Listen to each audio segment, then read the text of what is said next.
Ah, Let's get it going. Um, I'm so excited. oh yeah. Okay. No, like this will Uh, be fun. I just want to let you know before we even get started, bro. I'm low key uncoachable. Like I actually there's am no some way. hot cheeks, bro. I don't know. I Okay. appreciate you from the jump, even taking on this task. I will do my absolute best to make sure I try to hit diamond. But let's get it. Hitting diamond, that's the ultimate goal, but or that's the like rank goal, but I think the ultimate goal is just helping you learn the game just a little bit better, step by step. So for our first lecture today, I wanted to start with something that's pretty simple, hopefully, that you could definitely employ immediately into your games and practice it up. So let me go ahead and Mm-hmm. start the presentation. Um, School is in session. Um, I hope all of you love school as much as I did or hated it, but hopefully this is something that you guys will want to learn about. So for our first lecture today, Professor Duel is going to teach you about the first three levels of bot lane. Um, Welcome in, everybody. Welcome to ADC school. So for our first, starting off the class, I want to start with an interlations passage.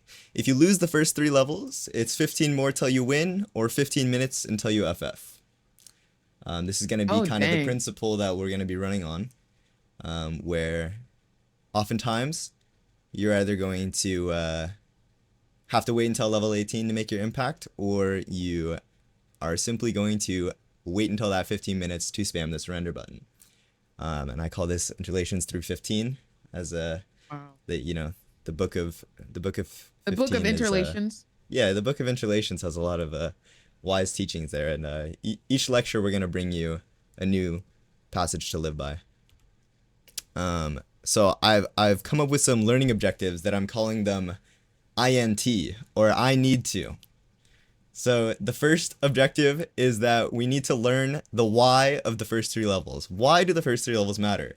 I mean, it's only like 2 minutes of the game, right? It doesn't seem that crazy important, but what you'll find is that if you can set up the first three levels as the first step to the game, and as the first view into intentionally practicing getting better at AD carry, I think you're going to find a lot more success in a lot more of your games, and it's just going to be an easy way to start getting you into that self-improvement, always constantly having something to look forward to mindset. Another thing is that we're going to need to learn that we can recognize our agency in each of our champions, and we're going to set up some goals in each of our matchups and things that we're going to be trying to look for. Mm. So to start us off, why do we care about the first two levels? Well, one, it sets the game pace. I have a question for the students in the chat and the students in front of me right now. Um, how often is it that you win the first three levels, you get a kill in the early game, and you tend to have a pretty easy game? Is that I feel like for me, that's usually how it goes. I don't know about you guys though. Is that something in your experience? Starting off the game with some kills, definitely better than starting off the game with some deaths. Am I right? Am I wrong? That is correct. Yes, but teacher, I'd just like to say most of the time, if I go 2-0, I end up inting my lead in the next 10 minutes. Well, this is why there's multiple lectures in this series, and we'll definitely get to that later in Mm. the course, but let's start with the very first steps to getting that lead. That's what we're going to Okay. focus on today. So you're going to have to stay tuned to learn how to actually carry that lead into the mid and late game and translate that into a victory. Um, Mm. some other elements as to why the first three levels are super important is that they're consistent pretty much. I mean, you're pretty much always going to have levels 1 through 3 in a game. You're not always going to have levels 15 through 18. You're not always going to have a Elder Dragon team fight, and you're not always going to have a good jungler or a good mid laner that can help you out. You're not always going to have that tanks that allow you to team fight. But the first three levels, I mean, you're pretty much always going to have a 2v2 bot lane. Unless you have some crazy things happen, usually at this point in the game, you mostly have the responsibility. And that's kind of what I wanted to talk about towards the end is the agency in our mechanics. What can we actually do to change our outcome of the game? Or at least the first three levels. So, as I mentioned, the pace of the game, right?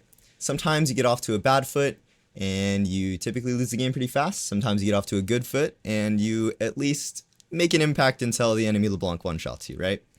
So I Mm-hmm. just wanted to show you that winning the first 3 games typically does make the game a lot easier, and losing the first 3 levels makes the game a little bit harder.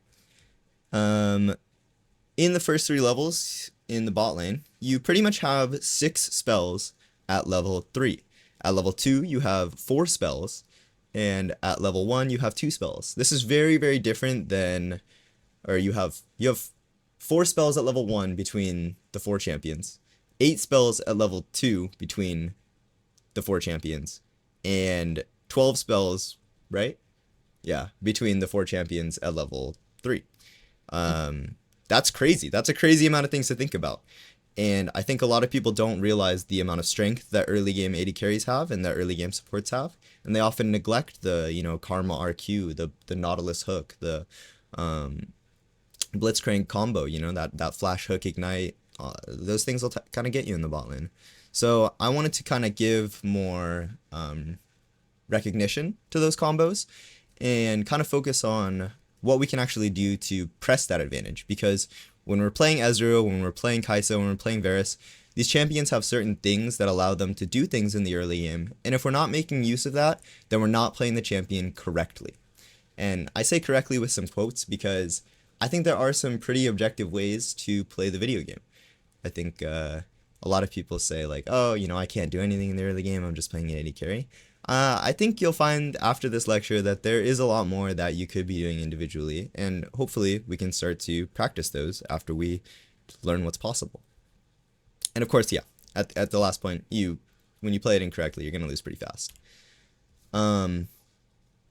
So going back to the second reason of the why, the consistency, right? This is our first step into intentional practice. Why are we learning the first 3 levels as a first thing? Wouldn't team fighting, CSing, macro, rotations, warding, like all of these things, people say, oh, you just need to get better at it. Well, it's kind of fucking hard to get better at this. Freaking hard to get better at this. Can I curse? Oh my god. You're fine. You're fine. Okay. It's hard to improve at those things because those are just really big ideas and they're so huge in their concepts that we can't focus on anything directly. So with the first 3 levels, I want to offer the fact that you have the most ability to change things in these first 3 levels in the bot lane than any other point in the game, due to like those extra factors that you'll have to deal with. I will say most of the time, right? You can see in the bottom, I kind of highlight this most of the time because, sometimes things happen. Sometimes you get that jungler that just runs it down, plays the horrible dive you've ever seen in your life. And, hey, sometimes you just got to sit in the fountain and wait until the next one, right? But I think you'll find that a large portion of your games, you have the most influence here. When you're losing it, that's your responsibility to carry. That's your burden to carry. But when you're winning it, you can own that and you can wear that with pride and you can really start to make a difference at this point in the game. Okay. I've kind of driven a lot of the details as to why it's really important. Hopefully you guys understand. First 3 levels as bot lane is super important. I don't care if you're a scaling AD carry. I don't care if you're Lucian and Draven. Regardless, it's so important that you play it correctly. So what does playing it correctly look like? Well, playing it correctly means that you're playing to your champion's strengths, as I mentioned before, and part of that is the individual skill, the individual things you're doing. So like making sure that your Qs are landing on Lucian, making sure that you're not getting poked out as Kai'Sa, making sure that you're positioning correctly. Have you heard about the triangle principle, MrsChimChim? Mm-hmm. Right. Yes. So that level of positioning, well, it might seem, super simple and like, oh yeah, just stand at a different angle of the enemy champion. Like, why do we actually do that, right? We're going to start to learn how we can actually gain benefit and when we should break those rules, given the matchup. Another thing we're going to learn about is timing. I see a lot of the time AD carries. Oh, were you raising your hand? Can you explain the triangle positioning to chat? Yes, I will explain it with the video demonstrations because I have a great video example that we're going to get into and kind of elaborate on that triangle positioning. Another thing is timing. Level ups in the bot lane. It's super important to know when you're going to level up on which minions because they're consistent almost every game. As long as you're hitting all of the minions possible, you're not making sure to not to miss out on too much EXP in those early waves, you're going to hit your level spikes at the same time almost every single time in the bot lane. Those are times where you want to look to either walk up or you want to look to be a little bit more careful because if your enemy knows that you're going to level up at a certain time, they might punish you as you walk up to hit that minion that you so desperately want for level 3. Part of our video demonstrations, we're going to be looking for these good and bad looks and thinking of those goals for our next lane, or for the next time we play lanes. In this figure, you can just see that, you know, my laning score on op.gg was very good. Anything over like a 60 is very, very good. And of course, Lucian is a champion that can highly punish this lane phase portion. Yeah. Let's get on to some video demonstrations. So for here, I've compiled 6 videos. 3 of them are from professional players, and 3 of them are from one of our prime students, MrsChimChim, and we're going to look at some of the good things to do, some of the bad things that we've done, and we're going to, you know, take them as learning experiences and go forward. So you have 6 videos of pros. I have 3, I have 3 videos of... You've got 6 videos. I have 6 videos of professional gameplay. And I would say 3 of them are professional streamer gameplays. Not necessarily professional player gameplays. Not as a slight. I just want to like make sure the semantics are right. Yeah. There has to be some like difference, right? But I do recognize the professional aspect of that. You know, I gotta respect that for sure. Yeah. Okay. Let's get into it. All right. So can you see my screen? Yeah. Can you see the videos? Okay. So let's go to VLC. Okay. So let's first look at. Let's see. You said you wanted to learn about the triangle positioning, right? Yeah, so yeah. Let's go ahead and look at this video from Honq. Some of you guys, if you've played Ezreal before and you've looked for some professional gameplay, you've probably seen some of Honq's videos. He is a very, very good Ezreal player. He's regarded as like one of the best Ezreal players. And what I think he does really good on Ezreal is he plays a very, very aggressive early game. Ezreal is often thought... mid laner? Honq is a AD carry player. He plays Ezreal. You might be thinking of Beifeng. I'm thinking of Hong Q. This is Hong-Q. Yeah. Q. This is Hong-Q. Gotcha. Hong-Q, yeah, he's a Ezreal player. What I really love about his gameplay and his playstyle is that he plays a very, very aggressive early game.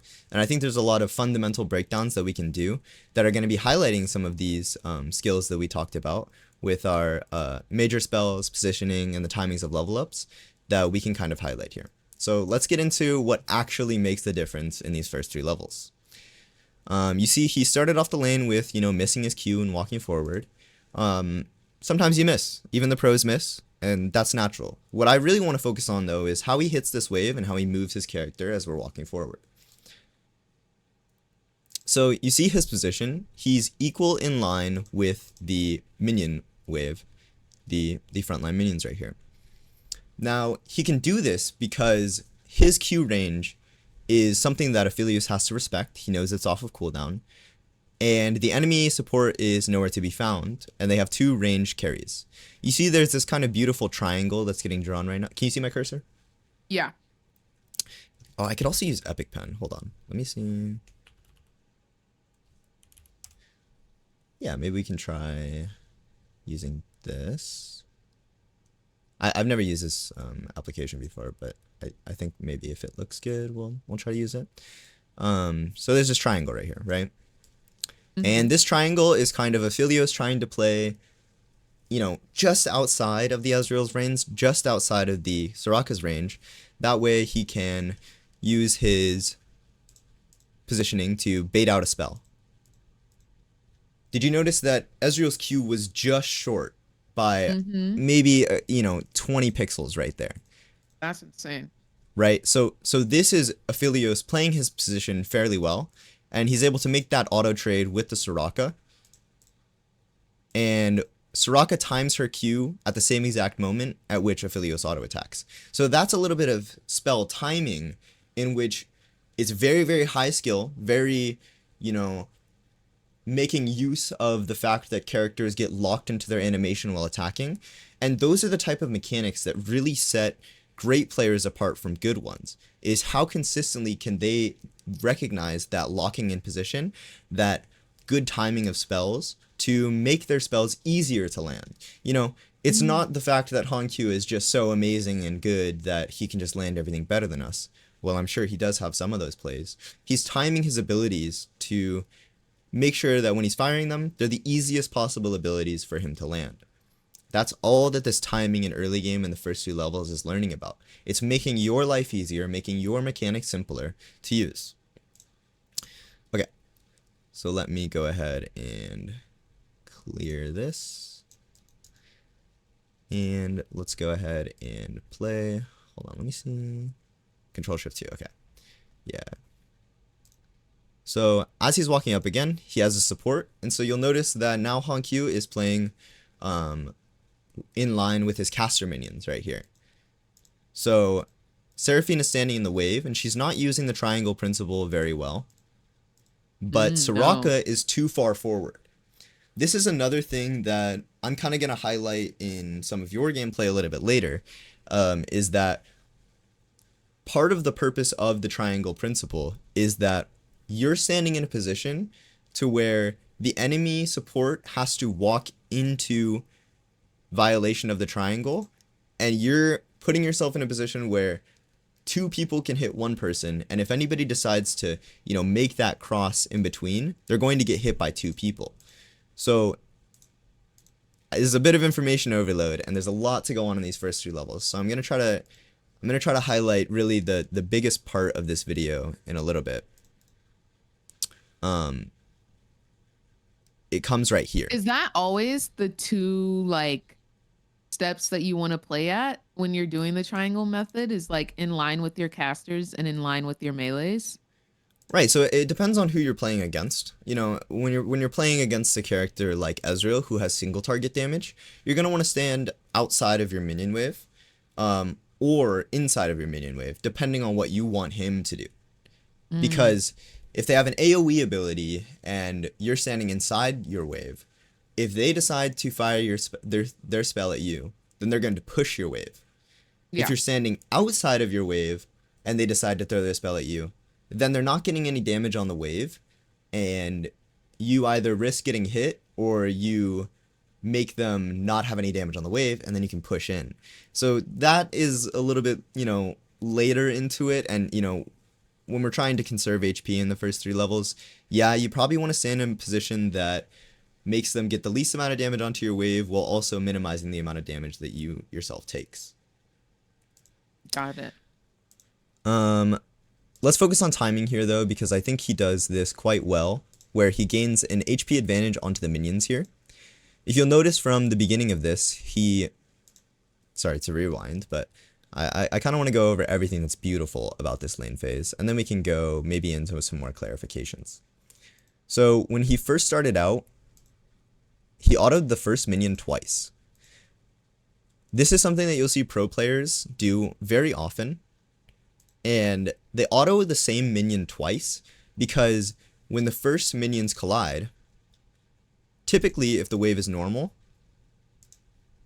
all the minions will hit evenly onto the first 3 melee minions.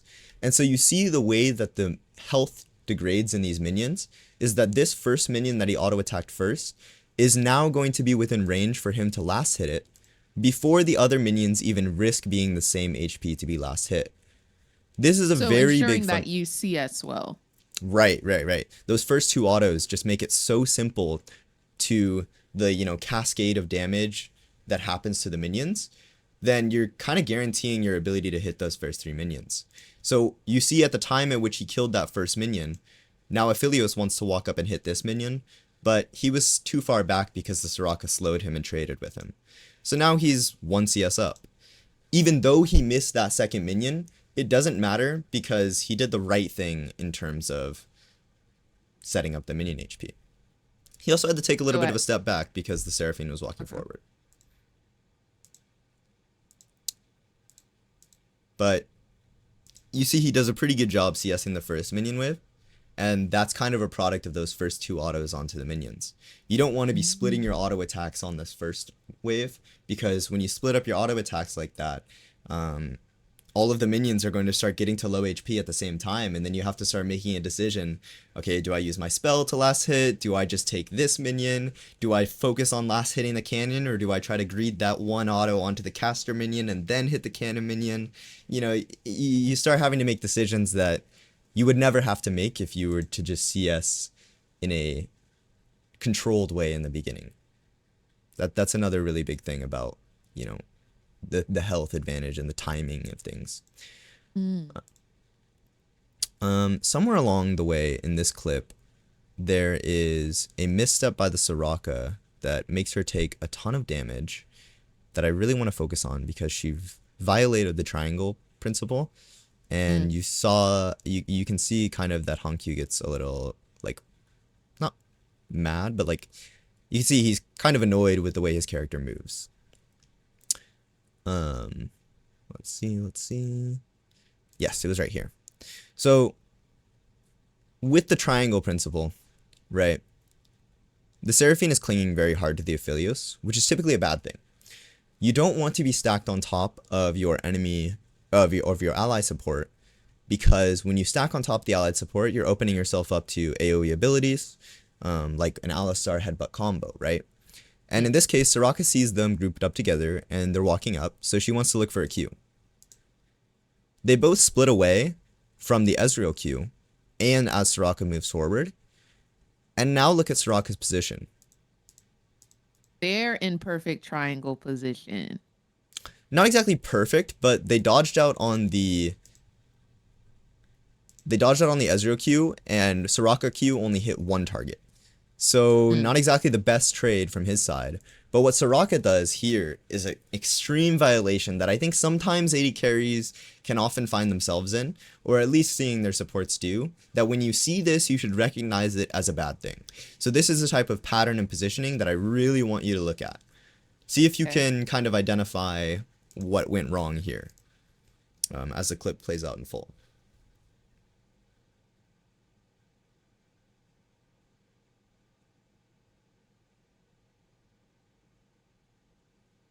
And that's it. He was still super up after, like, he didn't back up at all after the Q. Exactly. So this walk down was a reaction to the Aphelios Q, but this step forward was a huge mistake, because look at where Hankyu's character is moving. He's moving backwards. Soraka is moving backwards. He's expecting his Soraka to walk backwards. Not only that, but he doesn't have his Q up. The Soraka just used her ability. He just used his ability, but he missed. And so he doesn't have any way to contribute to Soraka right here. This is a huge violation of the triangle principle, just in terms of ability cooldowns, major spells. This is a situation in which Soraka gets 1 auto attack, but what did Seraphine use as Soraka walked up right here? Has Seraphine used anything? No. She hasn't used anything. Seraphine has both of her abilities. Soraka just used her only damaging ability, and Ezreal missed his ability. This is a clear indication for the enemy team to just click forward here and cast their spells onto the Soraka while she's out of position. And what do? Exactly that. They engage. This is so basic and fundamental to bot lane, and that trade pattern is something that you will very often see.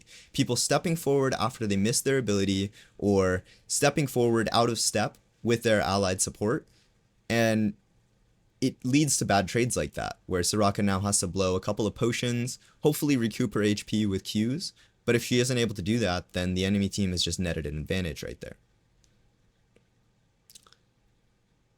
Let's keep watching this clip, and let's see what happened good here. Ooh.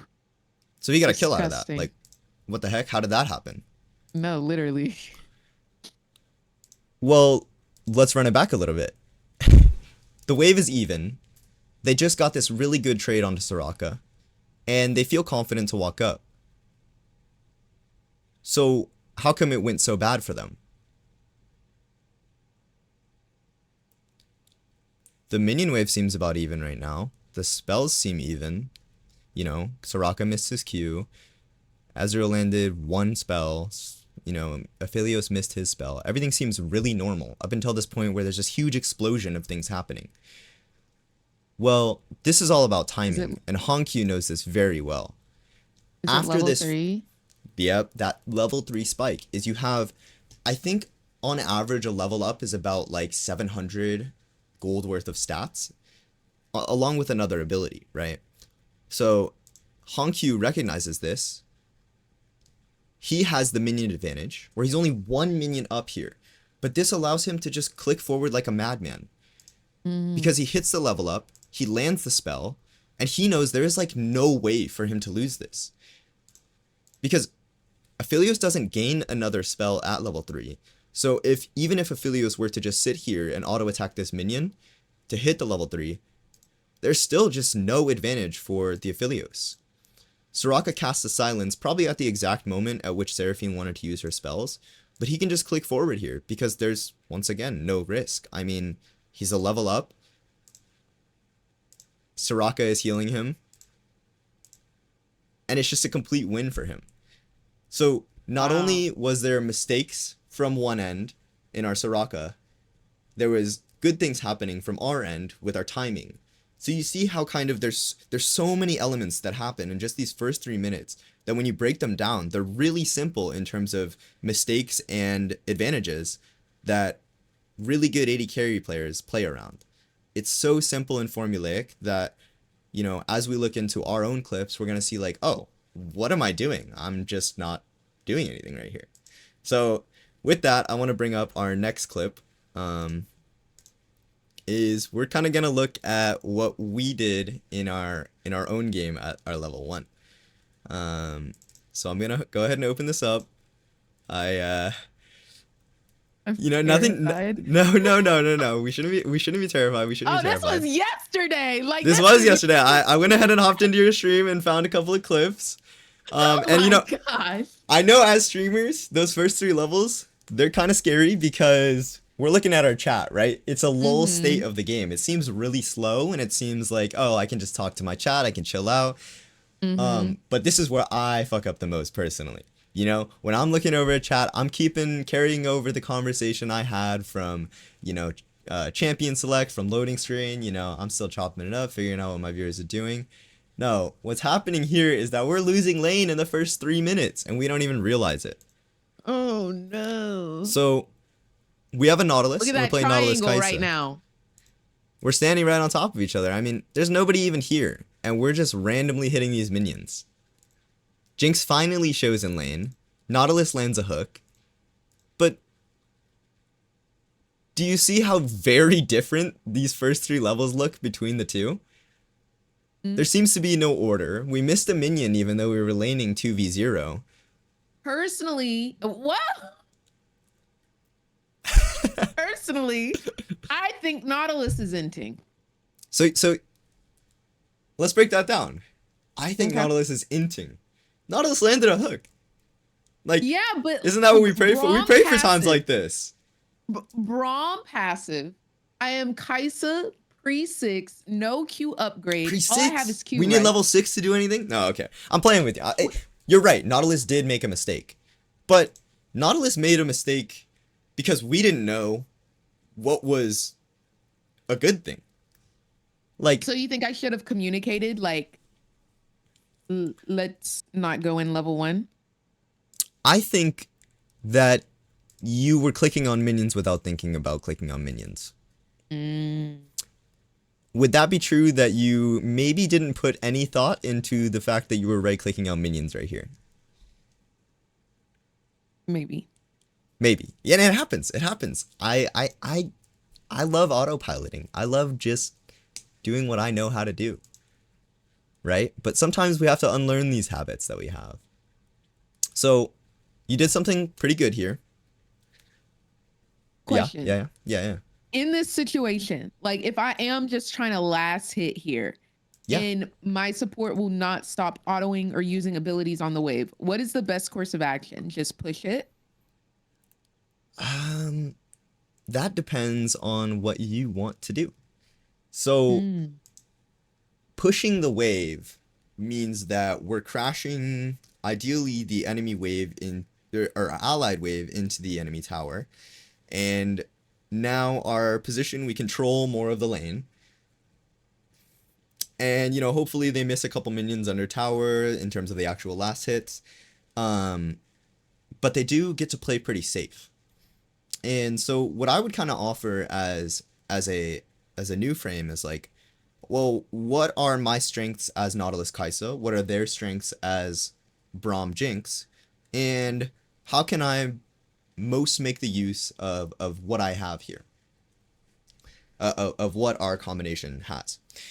So, for example, Nautilus here. The fact that he's hitting the minions here is insane, right? He does not need to hit these minions. But why did he hit those minions? Because he's autopiloting. Well, I would say we're autopiloting. So we autoed one minion, we autoed another minion, and then we autoed this minion again, and then we autoed this minion again. And so in total right here, we've done about 600 damage between the two of you to minions, right? And the enemy team has done how much damage contributed from their champions? 0. We're approaching 800 right here. And Jinx walks in the lane and she's like, what the fuck, I got hooked? Well, but then I step up. You step up. Put some damage down. At the very least. Yeah. And then I'm like, okay, it's over. But now, and so how many minions does Jinx? It's kind of donkey dookie, not even gonna lie. Right. So how many minions did Jinx miss there?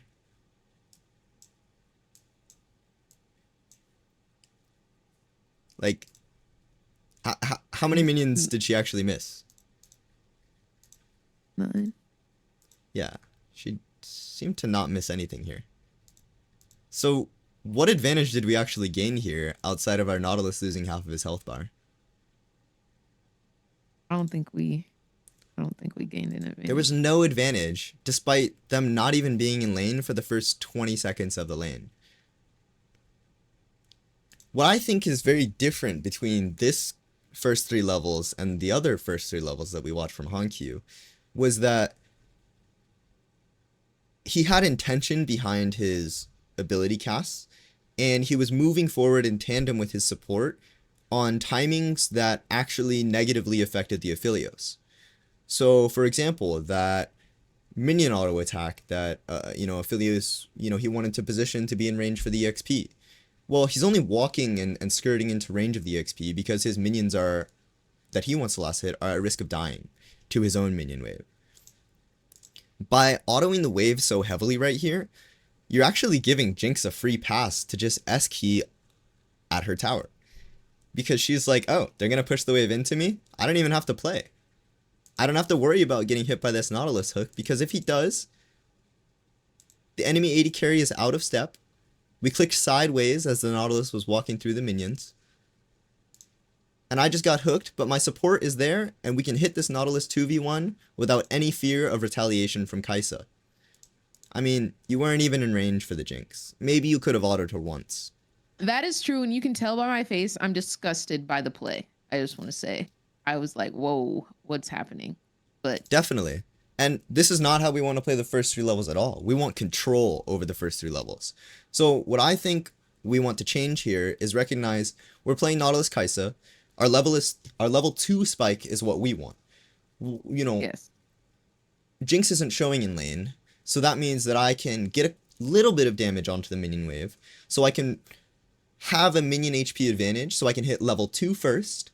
If I can hit level 2 first, then when I follow on that Nautilus combo later, I can W, Braum won't be able to shield, and I can win the trade because not only do I have a level and spell advantage, but I'm able to walk forward with my Nautilus, and we're going to be on the same page, and Jinx is going to feel like she has to walk up because she might miss a couple of minions. That's what I would probably think about as I'm walking into this wave. But when you hit the minions like this, and you push the wave into them, you're losing kind of all of that agency. I feel like you want to be pinging Nautilus to be, you know, maybe standing in one of these brushes right here. You can, you know, ping careful on the wave, and he'll think, oh, okay, she doesn't want to push. If you ping, you know, spam ping on him and back ping on him, he might get annoyed. We don't need to do that. All we need to do is a single, you know, control left click on the wave, and there will be a caution ping, and he'll know the deal. Okay, we're going to push this in slowly. And so you'd still load in those first 2 autos onto the wave. You still walk forward and position yourself in line with your melee minions, because if Jinx does decide to last hit those, then now we're at a position where we can follow up with that Nautilus. We have our spell up, and the Jinx is going to be walking into us because she thinks she wants that minion so bad. So if Nautilus was here, and if you were standing here, then That's when Jinx threat. comes in, she can either decide to auto attack you, while keeping in mind that there could be a Nautilus hook coming from this direction as she's trying to farm this minion. And all you have to do is be careful of the Braum Q, because as this Braum Q comes in at this angle, you know, your Nautilus has an advantage to land this hook onto the actual target that you care about. If they do decide to retaliate, then what you've done is you've just traded HP. As you have a minion advantage, you will hit level 2 first, and now what would you rather be? Even in HP with a level advantage over them, or even in a trade with a level advantage over them and at a higher threat for kill? The kill. Yeah. I mean, if we want to play aggressively, we're going to have to think about how we can put ourselves in the best scenario to actually punish that. I hope that kind of makes a little bit more sense as to how our own laning can be really, really amplified by some of our, you know, seemingly tiny actions. That does make sense. Okay. We have a couple more examples that I kind of want to get into, but, you know, it all depends on your own time and how much information overload we're doing. Do we kind of like the amount of things we're learning? Do we want some reiterations? Yeah. Yeah, let's keep going. Okay, so this one is a pretty simple play, hopefully. I don't know what happens with the distortion at the beginning of these sometimes, but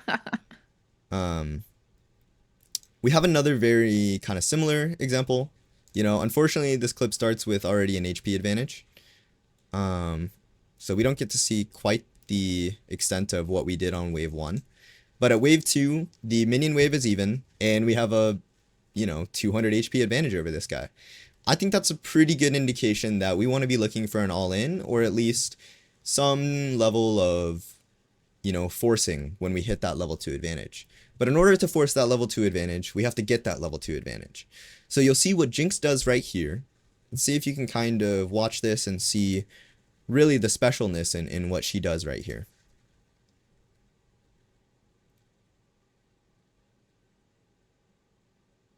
He rocketed the first 3 minions to get level 2. Yeah, and it was just the easiest kill ever. I don't know, the Jinx... I don't know if, like, the Jinx didn't... or if the Sivir didn't have Flash or anything like that, but, you know, regardless of whether the Sivir has Flash or not, that level of, like, aggressiveness and clicking forward that the Jinx did on this wave, you know, that set her up to be in step with her support. It signaled to her support, even though I don't think she fired a single ping off. The support has this shared understanding. The Blitzcrank was actually the one to ping. He pinged on the way. So now Jinx knows, oh yeah, all I need to do is click forward here, and my support is just going to throw this flash hook. That tiny level of communication, only a single on the way ping, allowed Jinx to just disgustingly walk forward. You know, Karma could have her queue up, the enemy team is trying to contest this level 2, but she doesn't care. If she can see that she can hit level 2 first by firing rockets onto the wave, getting that AoE damage, and putting herself in a position where she can follow up her support, then it just turns into a kill so easily. So that was just a very, very simple amount of clicking that led into a kill. I think the server trolled quite a bit right there, and that she shouldn't have done that. But if your enemy is going to make a mistake, you should punish it. Yeah, capitalize. Yeah, exactly. And I mean, it's a very simple thing, and I worry that, some people wouldn't recognize that as a big mistake, and they would, just kind of let it go. Okay. Let's go ahead and look at this next step of our first 3 levels, where we play against a Kaisa. I remember this, bro. Oh my gosh. Yeah. So there's a couple things that we want to talk about here. I know these are fresh wounds. I'm sorry. I think you did some good things here, and I think there's some things to change here for sure. What I kind of want to point out what made this lane so interesting, really, and that was Xayah's use of the brushes. So I don't want to get into too many small mechanic things, because I think that just the fundamental ideas of, level up timings, of triangle positioning, these things are great. But Xayah stepped into the brush, and we're double stacked on top of each other, violating that triangle principle, grouping for AoE spells by the enemy. It's very bad. But both of us got locked into an auto attack animation. Xayah stepped into the brush, and she fired her spell from Fog of War. When spells are fired from Fog of War, we have almost no recourse to dodge them. Because we don't see the cast of it, there's like no way to know that this ability is even being fired at us. A lot of abilities in League of Legends are super front-loaded, where their cast animation is your indication that, oh shit, I need to dodge something. And they also make a voice line or a sound when they're being casted. When they're casting it from Fog of War, you don't know. And you're going to get hit by it way more often than not if you're getting hit by an ability that's coming out of fog. I'm sure we've all been killed by a Thresh hook or a Blitzcrank hook coming out of the Fog of War, because we can't even see that he wants to fire it, right? And I think that Xayah did a really good job of just landing a single ability from the Fog of War that, gets a good chunk off on us. And so right here, we're hitting level 2, and they still have an entire minion left to kill. Where's our click forward? You see how different that is from what Jinx was doing. We land the W, and it was a pretty good timing, because we're standing at a position where the Nami isn't able to hit us, and we're walking up as the minion is getting up. Right? Yeah. I think she was chilling really far back. I think you actually talk about saying that where the fuck is this Nami? So yeah. So, if she's gonna play like that, let's punish it a little bit more. I don't think she should be able to walk up and hit these backline minions. See how you're standing outside of the wave versus an AoE champion like Xayah, and she's forced to use her spells or her feathers onto the wave. That's that kind of positioning that I was talking about earlier. This is good. We're avoiding damage, and she's pushing in the wave, where we have a little bit of an advantage in terms of what our champions can do. So that I kind of just wanted to talk about as a very simple difference, but you can see kind of the parallels between the two clips of how we're not making use of those level 2 advantages. We're not making use of really good positioning to if Nami's gonna stand that far back, let's ping forward with our Milio. Let's get a 2v1 auto attack scenario onto this Xayah while she's sitting there hitting the minions. That's kind of the differences that I wanted to bring to light with those clips. Okay, let's go to another clip. This clip is a little bit longer, but it features Teddy. He used to play on T1. I'm sure some of you may know him. He's a really great AD carry player, and he's super exciting to watch. But let's just talk about, he does some good things here and he does some bad things here.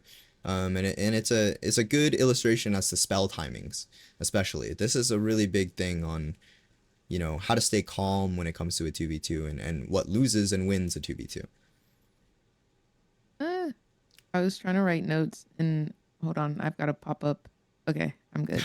Oh, no worries.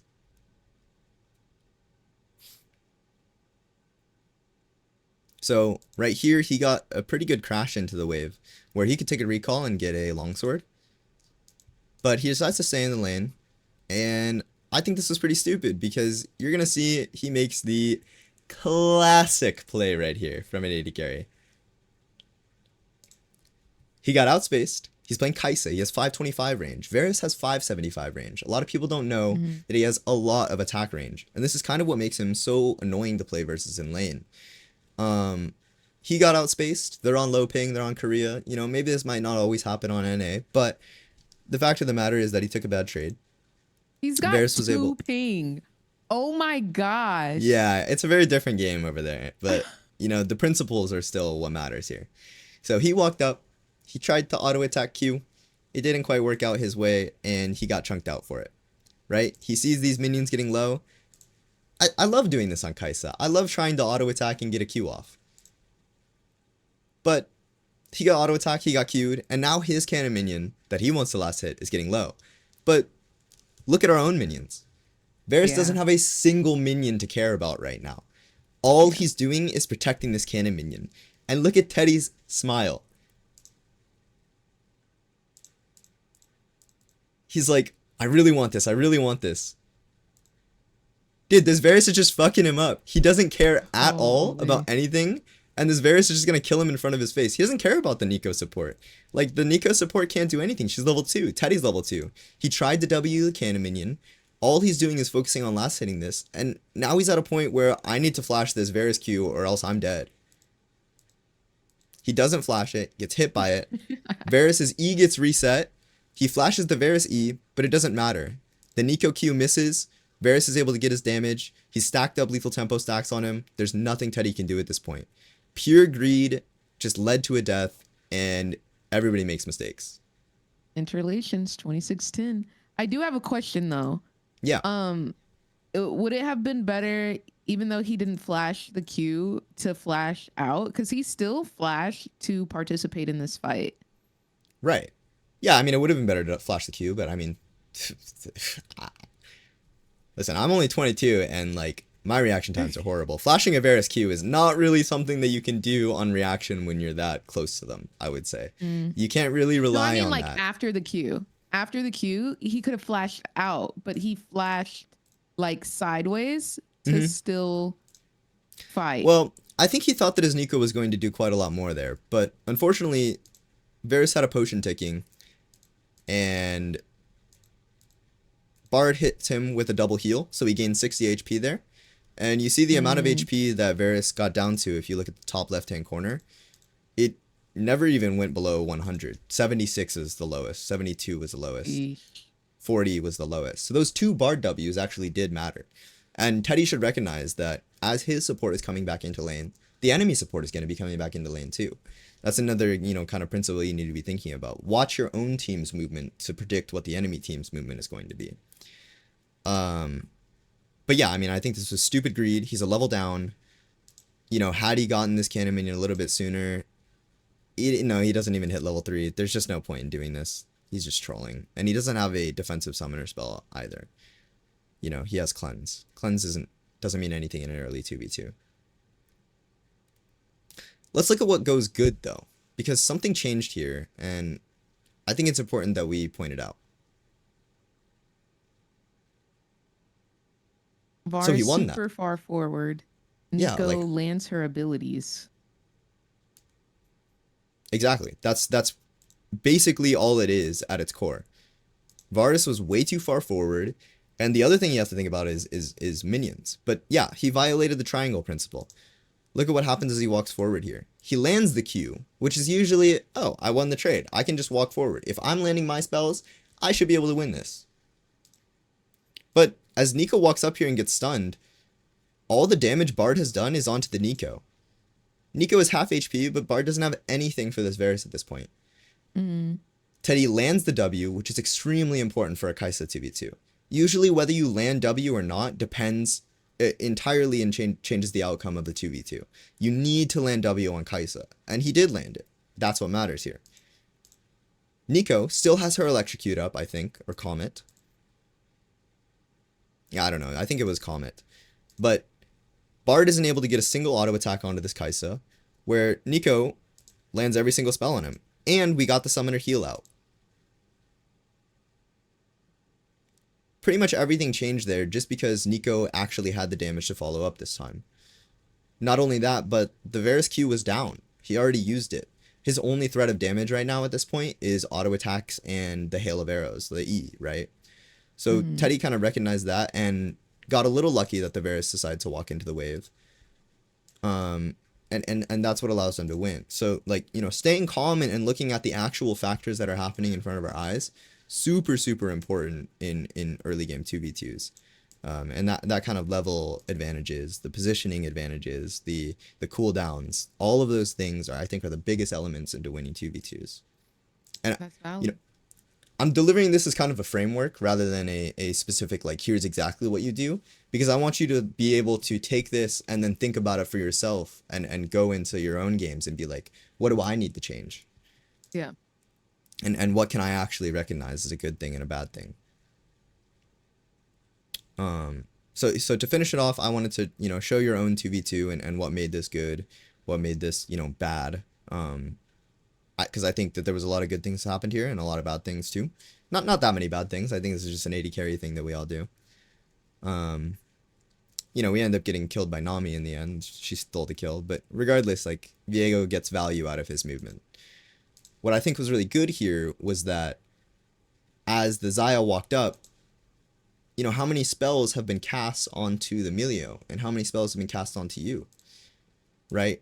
Nami is bubbling the Melio. Xayah is using her feathers on the Melio. She used her Q forward on the Melio. She probably has, like, yeah, 5 auto attacks into the Melio already. All Mm-hmm. this time, you've landed your W, you've landed 2 auto attacks, and you recognize, oh, she doesn't have anything. I'm just going to walk forward here. You know, luckily the bowling ball hits from the Melio, but, you know, as you click forward here, the only mistake here that comes is that you're not thinking about what am I trying to gain out of this 2v2. That's kind of something that we want to talk about in later lectures, and I might just kind of leave it here as you're going into your next steps after these first 3 levels.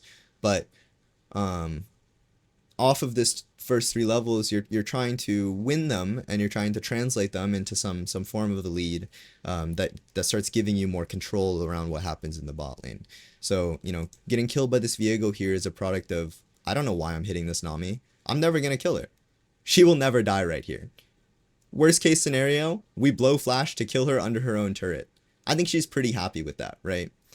So I think I'll leave you with that to kind of think about. And also, I feel like I've information overloaded to a certain extent today, giving us a lot of principles and a lot of ideas and just like general first 3 level fundamentals.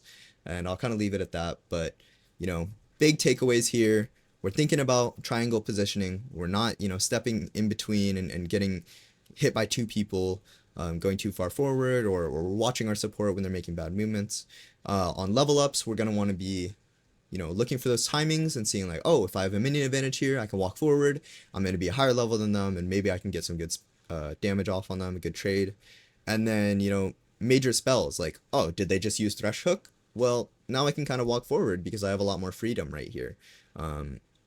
You know, things like that. And you know, of course, minion deaths, timing autos, violation. Yeah, all of these things, identifying our basic looks right here. That's the general learnings of things that we kind of focus on today. Yeah, class is All dismissed. right. I think that was kind of the high level ideas and hopefully some nitty gritties. Oh my gosh, that was a great lecture. I'm not gonna lie. Thank you. I feel ready to apply what I've learned in today's lessons, and hopefully I can come back the next time we do this with some good stories. Yeah, for sure. One thing I want to caution you about right now is that I just gave you a lot of information. It is completely natural to have a lot of losses right now. You're Whoa! completely reframing your way of approaching the game. There's a lot of new information. And you're going to be thinking a lot more about the first 3 levels of the game now. That it's probably going to take some of your focus away from other parts of the game. But that's okay, because when we're manually thinking about things, when we're intentionally trying to make changes, we're gonna be, you know, reevaluating a lot and thinking, oh, maybe I didn't understand this as much as I did, and we're gonna get a little bit of self-doubt. But that, you know, small valley that we're gonna walk through will take us to higher peaks on the way out of it. So just remember that, all right? Thank you. Cause yeah, if I go on a 10-game losing streak, I'm That's blocking natural. you. That's But natural. It's gonna be a 20 win streak after that, okay? okay, okay. As long as the Yeah. 20 comes, we chilling. We chilling. Yeah. No, no worries. Thank you. Thank you so much for the opportunity to coach. I hope chat learned a little bit of things too, and they can kind of employ this into their own games. Absolutely. Thank you so much for your time. And I will see you probably next week, question Yeah. mark. Yeah, I'm down for a weekly kind of thing. Next lecture, we'll be translating these leads. Alrighty, Sam. You have a great rest of your day. You too. Bye. Thank Bye you. Bye bye. bye.